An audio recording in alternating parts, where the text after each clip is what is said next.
show Google Weather alerts for the change notification icon pages in Samsung Galaxy S21, S21 Plus or S21 Ultra. Open settings, swipe the notification panel, and then tap settings icon. Scroll down settings screen, find Google, and then tap Google services.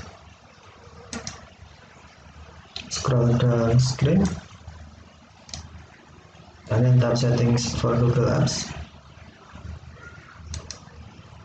Tap search, assistant and voice, and then tap notifications. Tap notifications again.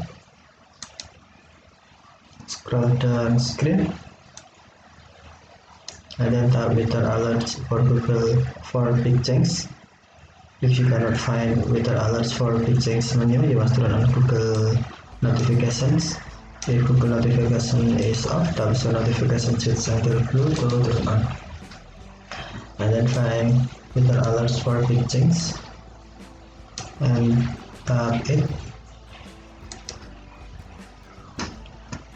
and then to show weather alert for big change notifications icon pages, tap up icon pages switch until blue, or to hide, tap switch until black or until white. Okay, thank you for watching. Have a nice day.